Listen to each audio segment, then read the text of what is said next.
Welcome to Talking Allergies, the podcast where we talk all things allergies about all types of allergies in all kinds of allergy lives. From food allergies to environmental allergies, special guests, community stories, allergy and science giveaways, and more. This is your allergy podcast for all things allergies. I'm Melrick. Hi Grace, and welcome to another episode of Talking Allergies. On this episode, we're going to be talking about an important area, which is mental health and food allergies. Food allergies and mental health need to be spoken about a lot more because it can impact your day-to-day life. Yeah, and when we talk about mental health and food allergies, we are not just talking about the mental health for people that have the food allergies, but also those around them that care for them. It does impact not only the person that has the food allergy, but also the people that are caring for them. Their parents, guardians, carers, siblings, friends, partners, anyone that is supporting them in their day-to-day life, it can impact as well. Definitely. And when we're talking about carers and Grace, that also includes, say, kids that have teachers that are looking after them. If you're in a workplace and you've got people in a workplace to support you, whoever is part of your support network, when you are dealing with someone that has food allergies, if there is, for example, a reaction, having to manage how you feel about that. And, there are some aspects of it that can be quite traumatic. So ensuring that we receive that support as well to manage our mental health. So, going to support groups, talking to people, sharing how it made you feel, speaking to mental health professionals as well, like psychologists, counselors, psychiatrists, just to get that added support so you're not managing that whole situation or the way you feel about it or the trauma from it by yourself. Yeah, it's particularly important if you go and you feel like you're the only person that's experiencing this. I know that when I've brought something up and I've gone, this is how I'm feeling about this particular thing, or I don't particularly want to go there because I've had a reaction there in the past. Having a discussion with someone that actually understands and goes, you're not alone, I felt that too, makes me feel, well, at least I'm not alone in feeling that way, and brings me quite a lot of comfort. Definitely. With mental health and food allergies, making sure that you are aware that you are not alone. And we're not just talking about people that have the food allergies. If you are a carer, if you are supporting, like, for example, there are many amazing allergy mums out there who don't have allergies themselves, but they are caring for someone they love that has those allergies, food allergies, and they're trying to ensure that their day-to-day is easier, they're safer, and caring for them. Allergy dads, siblings, partners. There are so many amazing people that don't have allergies, but are helping people that have allergies navigate life. And then, of course, they have to also be part of, unfortunately, some of the aspects that are not as positive in life, such as reactions, but you have to deal with it and you've got to find ways to manage it. Yeah, and mental health can come up in different areas too, like when you're being diagnosed with allergies. That can be a big part of that for the parents in particular when you're looking at diagnosing kids that are little babies or their own kids, but also when you get diagnosis, say if you're an adult and you've gotten this allergy for the first time in your life, that can also bring up different mental health aspects as well, but also reactions. There's so many aspects to mental health and food allergies that it is also individual too, that if you feel that way, you can express it and talk about it. Yeah, and we are talking about it because we also want to ensure that we are looking after ourselves. Self-care and well-being is very important to allow us to deal with the situation, but also find ways to continue doing the things that we love doing and enjoy doing. We have to find ways to do so, and managing our mental health through that is really important.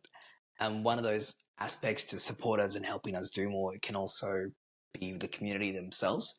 I know community support for people that have food allergies is well appreciated by anyone that has food allergies. So if you're going to a food venue like a restaurant or a cafe, if they go to you and say, hey, you know what, we can cater for you, that's okay. That alleviates so much to allow us to go, okay, that's good.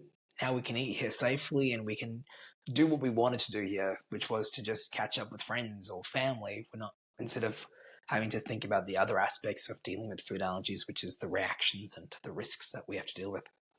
Yeah, particularly if you're doing anything and you've had to bring up, actually, I've got these food allergies. Could you please help in terms of whether it's in the back of like going to a place and they've got like, shampoos or products and people are looking at the different products, or the foods to make sure that there's no cross-contamination and there's nothing in the foods.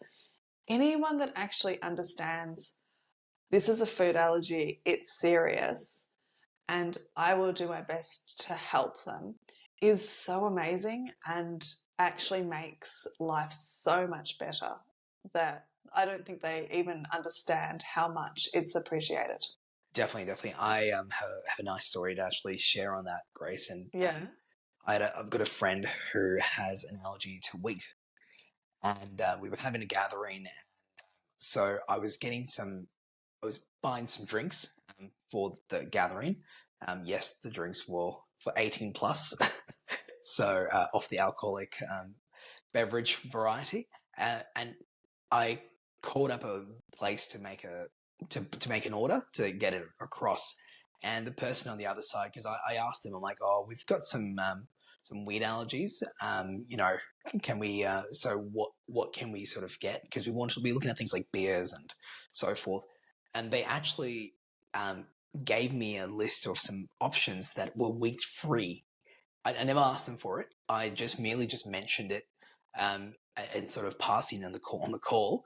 And then they actually said, hey, can I email you with some options? And then, yeah, and that made it a lot easier. It was a safer sort of way to go about it, where they actually checked with the manufacturers to make sure they were all sort of friendly. And I was like, this is amazing. I actually didn't even know there were that many options available. But there are amazing people out there in the community that can do things as small as that, but they can make a big difference to people that have food allergies. If you find places that are safe to go to and cater for what you've got to deal with, you're going to go back. Oh, exactly. Anyone that goes, oh, I understand that you've got an allergy, I understand what to do, I love going back there, because then you don't get that feeling of, oh, that wasn't okay, or I felt like a burden. If they go, actually, I understand, I'll cater for you, it's amazing. I'll bring all my friends.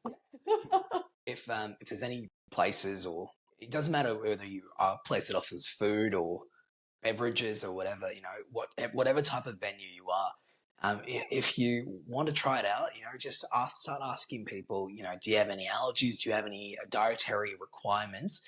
Off the bat, just straight off the first question, before you even take their order, just ask them that, and then try and help them.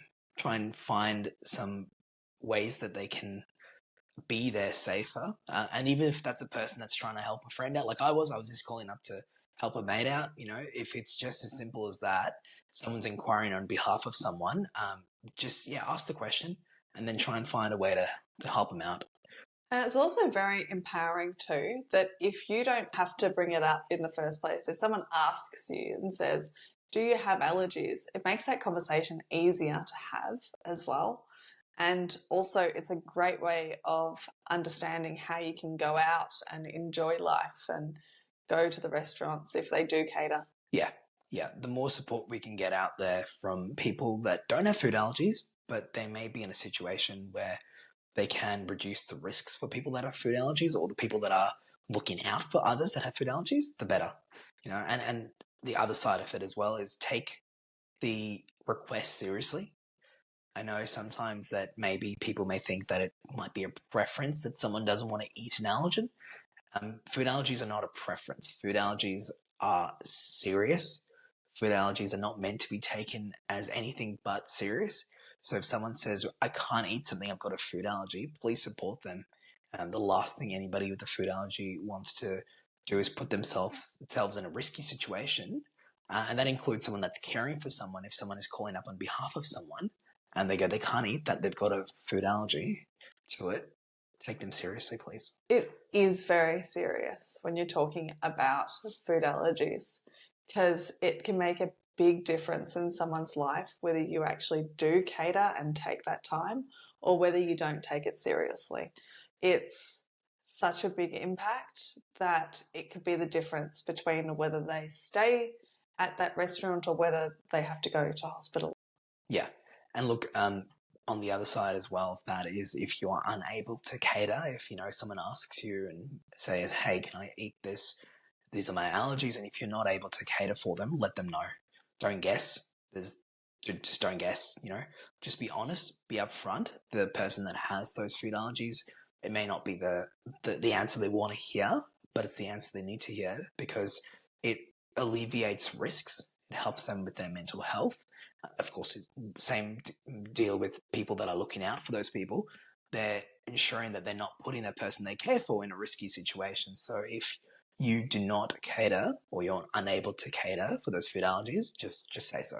Yeah, and it actually makes it a lot easier if they say, actually, you can't, we can't actually cater for you here. Could you please go somewhere else?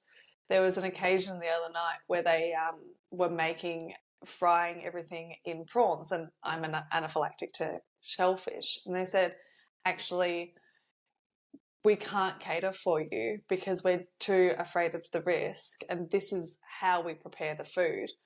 I was so thankful that they took the time to actually say, this is how we prepare these types of the foods, and we think that this will cause a reaction.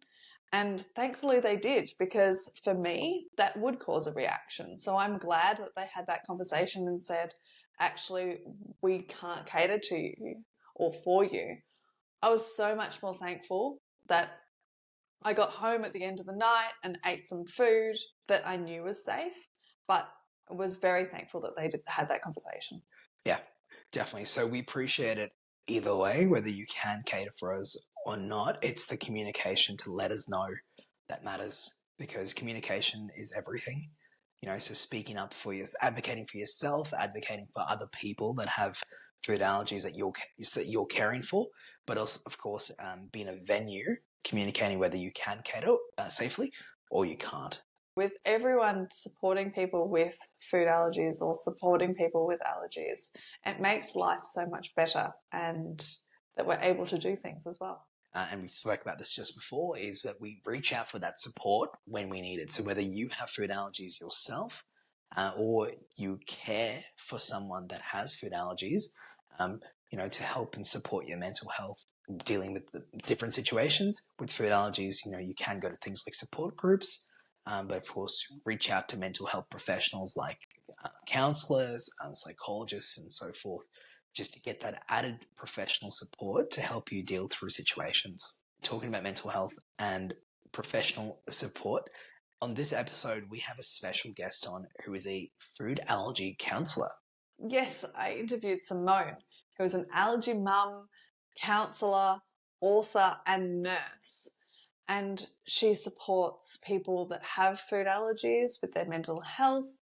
And she talks through some tips and tricks for dealing with food allergies, but also how she helps people with allergies. That sounds amazing, Grace. Let's hear from Simone. Hi, Simone, and welcome to Talking Allergies. Thank you for being here.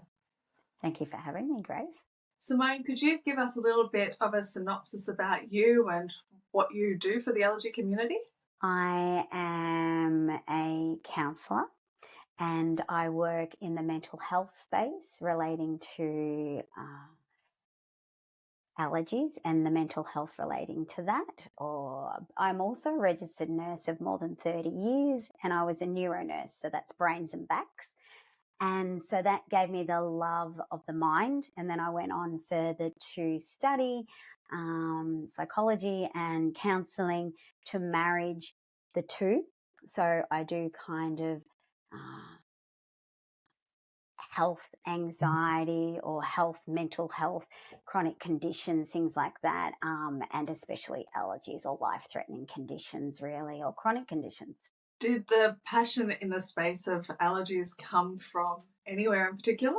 Yes, I have a son with severe allergies food allergies. So when he was 6 months old, he had a severe anaphylactic reaction to dairy. I had been breastfeeding him for the 6 months, and then I tried to wean him onto formula milk, and there was no pre-warning really, no eczema or asthma or family history like so many other stories. And so on that day, our worlds changed completely. And that's what brought me to understanding allergies. And then with the nursing side of things, I also saw a really big gap in people being newly diagnosed with chronic conditions and not having the mental health support there. So I kind of got into it from a nursing perspective, not relating to allergies. And then when I had my child, I wanted to really build on that gap. That's a very big reaction for the first reaction of anaphylactic reaction straight away. How did you manage? Oh, it was 17 years and 8 months ago. I remember it like yesterday because it was that big. I knew what was happening because I'm a nurse, which actually made it probably a little bit worse or better. I don't know.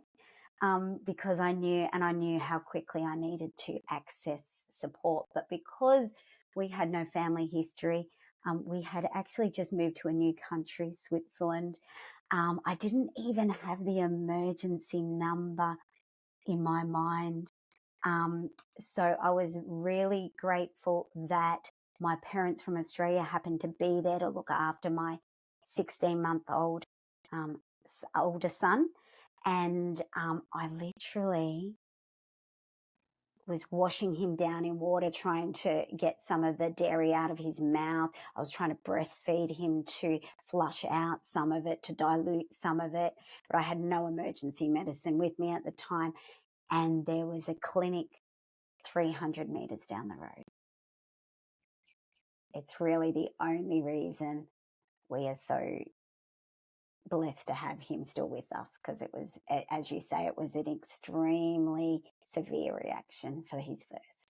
I'm so glad that there was a clinic 300 metres down the road. It's amazing that in a new country, and that you've gotten there and he was able to recover. Yeah, there wasn't a lot in support of him, but then going down the road, they had the emergency facility there within the clinic. They had a helicopter landing, that could pick him up and things like that. So he was in great hands once we got him there. That's fantastic to hear. What were the changes between that day and the rest of kind of bringing them up? Because he was so little, it went from, I was only breastfeeding him probably at that stage, and then I continued only breastfeeding him until we got some specialist expert knowledge. So it probably took a month or so to get into the major children's hospital in that area that we're living. And then we got told that he couldn't eat so many things: dairy, wheat, egg, peanuts, tree nuts, beef at one stage, chicken, soy, and it just was a whole lot. And they would give us, again, it was another language, and they would give us sheets saying he's allergic to dairy, therefore he can't have oh, he's allergic to wheat, so he can't have and then so he can have that, but oh, hang on, he's allergic to dairy, so he can't have that. So it was a really big change. It went, I was probably a little bit grateful that I hadn't really introduced foods to him as yet, because I then continued to breastfeed. And he then had specialised formula milk, dairy-free, special formula milk that was offered to him. But our worlds changed completely, because even where we were living, the ambulance service wasn't great, so we had to have a plan and a protocol of that. He couldn't have an EpiPen Junior. He was too young, so we had to have other emergency medication. So predominantly I went from, already our world was a little bit upside down because we had moved to a new country. I didn't have supports around me at that stage, but also then I had to manage new country, a young toddler, and then a young baby as well. So things went from being hard to really difficult, actually, at that stage. They're really challenging. What would you say to someone that's in a similar space to where you were? Everyone's journey is their own, I would say, first and foremost. So don't get caught up in my story per se, but how it looks for you. For me, if I was to go back, I would surround myself with a really, really great support team. That's medical people, friends, family, if possible, people that understood, a whole village to support us in different areas. So the medical team, friends and family for the emotional support, counsellor psychology for the mental health support, dietitians if you need, nutritionists if you need, like a whole support team around you, a bit like a tent. We don't just have one rope anchoring a tent for if a storm comes or if there's any changes or challenges. We have all these different ropes securing into the ground, and that will just hold you steady to get through any challenges that might arise or any support you need. I tried to do it all myself. I found it challenging to understand it myself, therefore to articulate and ask for support was also very difficult. But that's how I would kind of stay in my own lane, but also learn and grow from other people, but also surround myself with great support. You said that there were different challenges that you went through. Was there any particular challenges that you did reach out to someone or? We did have a dietitian work with us. I also flew back to Australia to work with a food coach. That was really, really good because we had so many food groups that were eliminated for us. We did try to keep the foods in our home, but because I had 2 young ones in nappies, I was feeding them both. Still, I had a couple of accidents that I just then decided at those younger years to have the house free of certain big food groups, which then meant I really needed to understand how we could use other foods to make sure everyone had the right nutritional benefits in our diet. So I did that. I reached out to some other allergists and immunologists, and I reached out to my family as well, which was really important.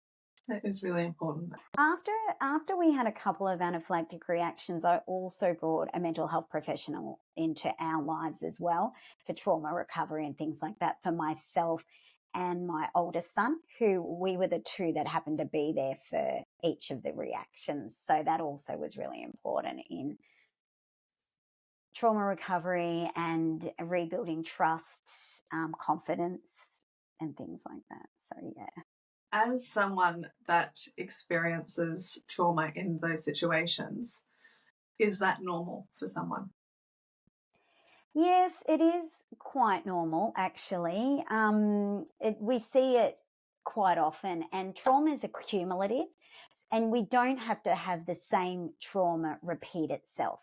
So we did have that situation happen, unfortunately, and it does build on each other. So if we don't recover or process the trauma, then it will come back. And we've seen that through COVID and what's going on in the world at the moment, that actually it doesn't have to be the same trauma that repeats itself, but it's accumulative. So it can be, people quite often say, well, they only had a small reaction and that was enough to stop them from, going to parties or restaurants, or they don't want to return to school, or they don't want to go out and expose themselves to foods anymore.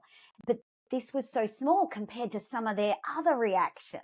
And then I explained to them that actually trauma is one of those things that are cumulative, and therefore it's on the back and builds up to where it then kind of cascades and overflows. It's a healthier way to process trauma each and every time, to see an expert, to see a professional, to process that. But if you don't, then that's okay too. But it is normal to actually have that. With food allergies, it's a little bit even more challenging to process, because for if I was working with someone for trauma recovery, say from a fire or a flood or a car accident or something like that, we normally take the person away from the situation, and then we're able to recover and process that trauma. With food allergies, it's quite a bit challenging, because we actually have to live life in a food-centric society still, where we're still faced with eating meals, being around other people eating food, maybe going to a restaurant for a social event, going to a party still. So the recovery is a little bit more complex, and it's quite interesting for me to work with people in that space. Of course, thank you. When did you start supporting people with allergies with counselling services? About 6 years ago. Thank you for all that you've done in the community so far. Yeah, I supported people in the mental health space 6 years ago, prior to COVID, online and around the world. But my son and I, Oliver and I, started a support group page, Oliver's Choice, probably about, I want to say 13 years ago. And we did a lot. We started off with sharing recipes first, and then any experience he had throughout his life, because there's lots of different milestones in a child's life. So, starting kindergarten, going on their first flight, starting primary school, going into secondary school. And so we just kind of utilize that page to share information. We shared products, we shared recipes, and just shared his day-to-day. He wanted to do that. And it was a good way to give back to the community. And that's something as well we see a lot. There's been a lot of research in post-traumatic growth, which is quite a positive result of post-traumatic stress. So when people are able to flip, and a lot of people like yourself and a lot of other allergy advocates I know, they've had the lived experience and they want to actually share this with their community to be able to help them. And that's a part of that post-traumatic growth and giving back to their community. So I kind of started with Oliver's Choice, and then when I saw everything going in the medical field with the growth in mental health understanding, I wanted to really then work in the allergy community, more so with the mental health side of things. How have you seen allergies impact on mental health? I've seen the impact on mental health throughout our own journey, but with people understanding mental health more and more as the years go by, especially post-COVID, there is a greater understanding of that. How I see it is the biggest things are, I like to sit in the realm of preventative mental health. So I love to gear people up with the strategies and techniques before the crisis is too large to cope, because that's what it is. But in reality, I normally see people for trauma recovery, grief and loss. There's a lot of grief and loss associated. If you're a family living one way of life, and then all of a sudden you have this chronic condition, life-threatening, as a part of your family, then there can be big changes within that, what that looks like. There's sadness, anger, there's acceptance eventually, and then there's finding meaning in the future. The other things I see is a lot of anxiety, fear, overwhelm, stress. I do a lot of work around that, especially anxiety. Rebuilding confidence is a big one. Motivation for if a child has been told to avoid a food for years and years and years, and then let's say in a teenager's years, they've outgrown their allergy as per the tests, but then the allergist would like to challenge them or put them on a food ladder, then that is a really big psychological shift for anyone. And I do a lot of work in that space. Reframing the situation. A lot of parents have this idea of this child, oh, I feel so bad for this child. How are they going to live? And just reframing the situation to the parent because the child knows no different. So really doing a lot of education around that and mental health and wellbeing around that, but really just building a toolbox of tools for coping with all of these situations is a big part of, my work and how I've changed or how I understand allergies impact mental health. Could you go through any of those aspects of a toolbox that someone would use? Yeah, so depending on what they present with will depend on the tools that we work on and add to their toolbox. The biggest one through, research and science is deep breathing. And there's a reason for that. When we go into fight or flight response, which a lot of us are sitting at, when we live with anxiety, heightened anxiety, then deep breathing is a way of consciously regulating that breath. So when we go into fight or flight, there are physical symptoms from a healthy, intelligent brain. The body starts preparing us to run faster or for fight harder.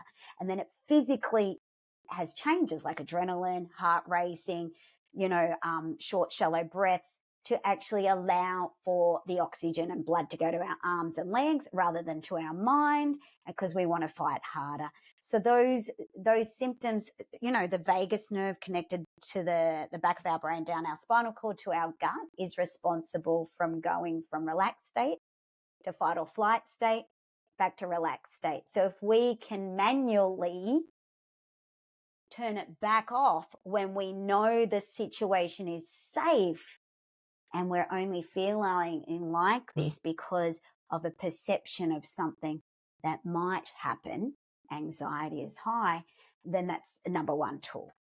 If we're too high on the scale of anxiety, heightened emotions, then the deep breathing may not work. And like any exercise, the more we practice it, the more powerful it becomes, right? So then if it's too high, then there's grounding exercises that we work on with our five senses. There's questioning our thoughts. Are they real or unreal? Are they rational, irrational? There's distraction strategies that we use. There's like so many, and it really just depends on if I'm working with someone to reduce anxiety. There are some tools would use, but if I'm working with someone that is trauma recovery, I'd use a whole lot of other tools, confidence building. There's why are we doing this? What do we do to keep ourselves safe? There's positive statements. This is tough, but so am I. I can do this. So there's a whole lot of tools for each and every situation that's presented.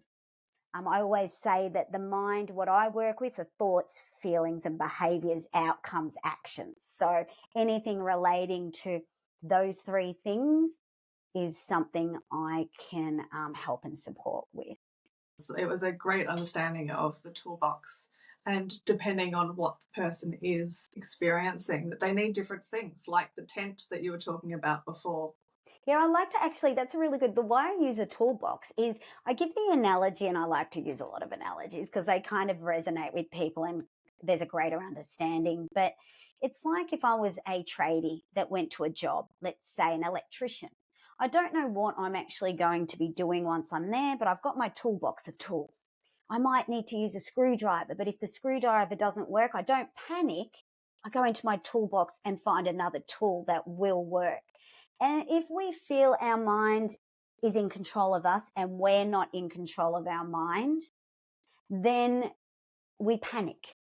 So it's all a part of building a toolbox so we have different things that we can tap into to calm our mind so we're in control of our mind and it's not in control of us. Sometimes it has to be in an emergency situation. Sometimes it likes to trick us, but ultimately we're in control of our mind. So it's really building that power to be empowered in any situation, if that makes sense. Yeah. How does empowerment help someone with allergies or the people living around them? Quite often when we live with a chronic condition, especially a life-threatening one such as allergies, we feel disempowered. We feel quite often out of control. We feel that this is, kind of dominating our life rather than us, managing this. So it's just bringing all of that back. So once we feel empowered again, well, we know knowledge is our superpower. And to decrease anxiety, we want to understand more. So knowledge is really powerful in that. And when we're empowered, we are more in control to manage our situation, even if we feel, unaccepting of it at that stage. It's a better way for our mindset to be, to then move forward positively. Does mental health affect the person with allergies and the people living around them?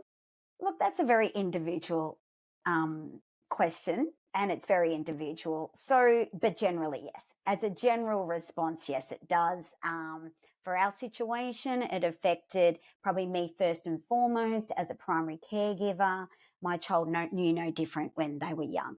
Then the second person affected is probably my oldest son, because we together saw every, really severe allergic reaction. So then we were the first two that was affected with our mental health. And then as my younger child grew older, they understood more. And at about 8, 9, 10, they have a huge psychological development, and they understand fear and mortality and things like that more. So I think we're all affected as humans with our mental health. How we manage it and monitor it, it depends on situations. And some people are more susceptible to emotional reactivity than others. So it's also individual. And generally, if we have a threat of anxiety in our family prior to allergies, it will be exacerbated by the situation. But there's so much we can do to manage that. Thank you. Why is it important to know the difference between severe allergy anxiety and an allergic reaction? Oh, so it is one of the greatest things I've worked on with people, because anxiety at its heightened levels presents physically with similar symptoms to anaphylaxis. So that's a really, really tricky one for people living with severe allergies, anaphylactic allergies, because sometimes they can think that they're having an anaphylactic reaction when it could be heightened anxiety.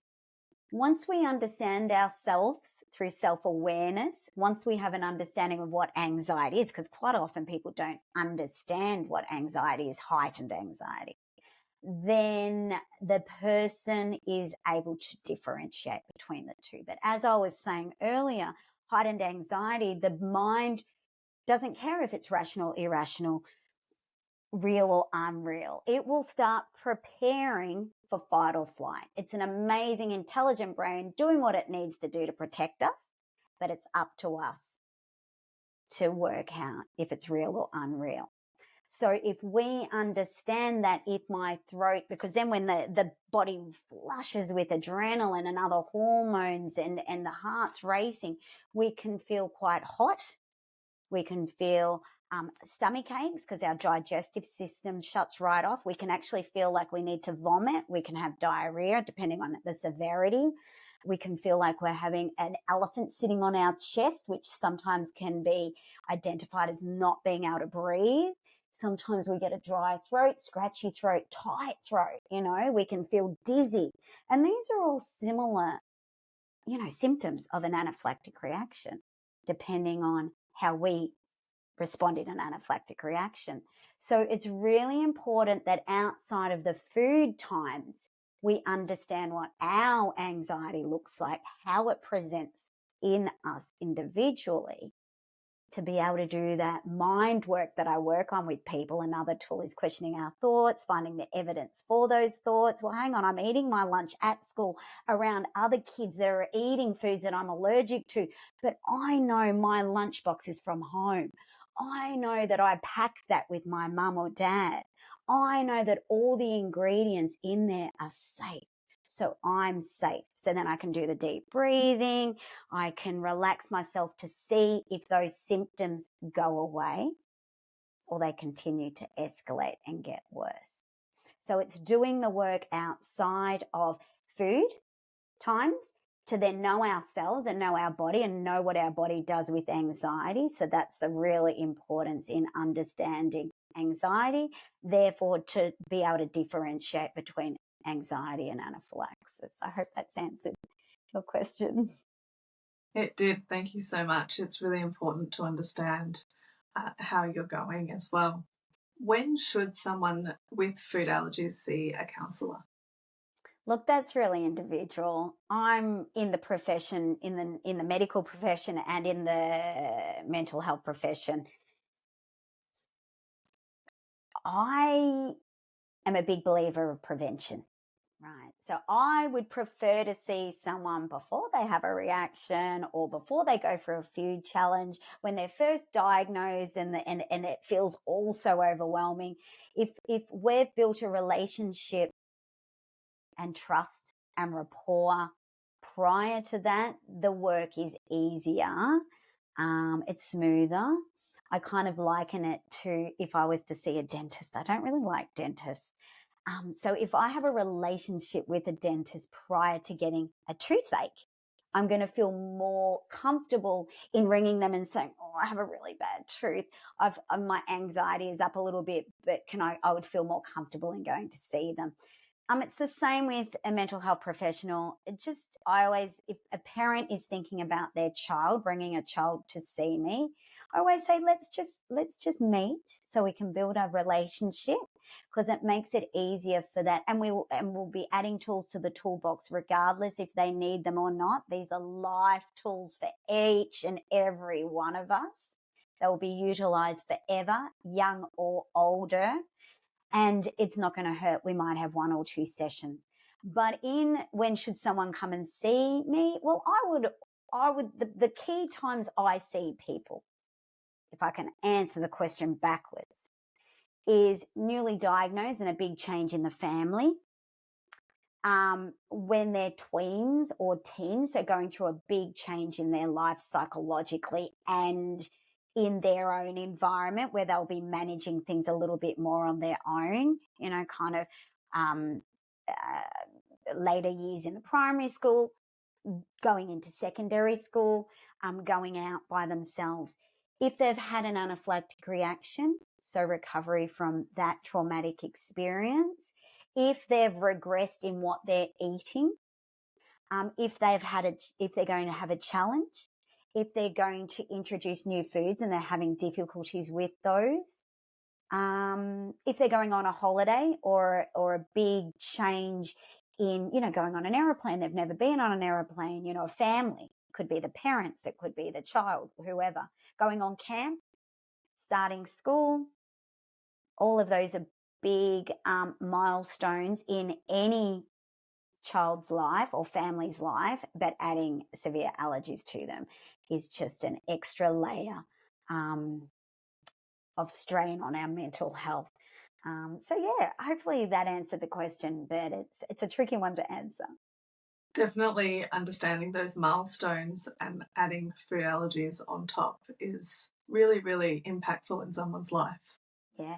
I see a lot of people that say, this is our life, so we just need to learn how to live with it. And I find that a shame, because we can thrive and not just survive. So quite often when we say those things, we're really just living in the survival mode rather than the thriving mode. And I feel where I can come into it, or any mental health professional, is really stepping out of that survival mode and into the acceptance, finding new meaning in the future. What does it look like? And really then thriving safely. And we can really do so much in that space as mental health professionals. Who would you see most that comes to you for counselling? I just did stats on this recently, so I know. I did some because I like to keep on top of who I see. Now, this is not because of any other reason than I think they are more proactive now in doing this, is the primary caregiver normally, which is normally the mum, right? So that's probably 50% of the people that I'm seeing. Then tweens and teens are a big portion. So their parents have come to see me, they've done some work with me, and they then say, oh, okay, actually, I think this would be a benefit to my child as well. And I say, yeah, really good age to start doing this kind of processing, building of the toolbox. We might see each other 1 or 2 times. Maybe you want to check in every month, because then other stuff comes in at those ages, right? Starting high school is big. And then if you've already got a rapport with someone in the allergy world, we go into a lot of other topics then with kids. So it's really quite great for the parents to have an extra person that their child can reach out to for any of those situations. And we know in this day and age, we have so much post-COVID with mental health and wellbeing, right? There's so much in the teenagers. And then my next group of people would probably be, and this is post-COVID, I love kind of 24 to 32-year-olds. It's a beautiful age group that I really, until COVID, don't reach out for support that much, only because their lives are so busy. So much is happening in those years that they don't really stop and need to consider their mental health and wellbeing. It's just flowing and it's happening. But since COVID, I think people are more aware. They've been stop-starting, and it's really had an impact on their mental health. But I love working with that age group because they're so ready, they're so willing, and there's only a few sessions that we need, and they're really just focused and back on track. So, yeah, they're the 3 main groups I work with. Thank you. Has there been a milestone that you've been proud of with the work that you've done with people with food allergies? Probably my book. My book, I felt, could really reach out to everyone. So even if you didn't really want to tap into sessions one-on-one with any mental health professional, the book has so many tools, techniques, exercises, strategies that can really help people, even just feeling like you're not alone. I've had a couple of people say your book just felt like a big warm hug, just that I wasn't by myself. Someone else understood. I can't believe that someone else is living the same life and thoughts that I'm thinking. And probably that was the biggest, even though it was published and released at the start of COVID. So it didn't have from my side, didn't have the release as I was hoping it would to reach the amount of people I was hoping it would reach, but it has been picked up all over the world. And that's amazing. For me, it was really good if I could just support one family and just make it a little bit easier for them, knowing they're not alone. That was worth it for me. Where can people find this book and more about your services, Simone? Probably my website's the best place to go for the one-stop shop. But so my website is foodallergycounselling.com. So www.foodallergycounselling.com. You can look at what services I offer. You can book online there. My books are on there and where you can buy it. And all that I do. But your own website, Allergy Life, I have other allergy advocates pages that have my book, but any of the major online book buying sites, so Amazon, America, Australia, New Zealand, Fish Pond, book, whatever your go-to purchasing of books is, it's available. So what is the title of the book for everyone trying to search it up right as we speak? Good good idea. So Beyond the Allergy Diagnosis. So it's a guide to understanding and navigating the emotional and psychological phases of allergies. So it's written from a perspective of a parent, a primary caregiver, raising a child with allergies. I've had a couple of adult people living with allergies asking for a similar book. But really the book can be utilised for anyone. It's just the stories may not resonate with the young adult, or even I've had people that have gone through divorce that have said they can use this book with the strategies and techniques. They're at the end of each chapter. It's the same guides. Thank you so much for joining, Simone, and for talking about your story, your counselling services, a little bit of tips and tricks for people. Is there anything else that you would like to share with the allergy community or someone that has just started their journey? I think we've covered so much. I think that reaching out for support can be sometimes the hardest first step. And I hear quite often that once I've done that, whether it's with a friend, an allergist, a mental health professional, whoever it is, they just feel a weight lifted, because a problem shared is a problem halved. And really, you don't have to feel you're alone. It's hard sometimes when you're really living it, consumed by it, to even have the mental energy to give back to yourself. But reaching out is one of the best first steps you can do. Thank you so much, Simone. That was a lovely point to end with. Thank you so much for joining. Thank you so much for having me, Grace, and thanks for all you guys are doing as well. Wow, that was an amazing interview. Thank you, Simone, for joining us on Talking Allergies.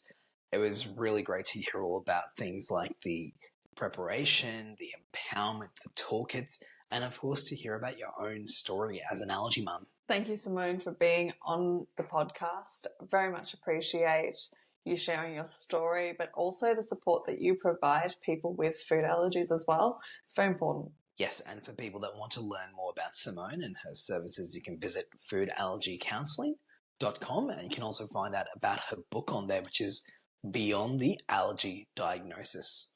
Great resources. And of course, to find out all the information on the latest episodes and to also follow the future episodes, visit allergylife.com.au/talking allergies.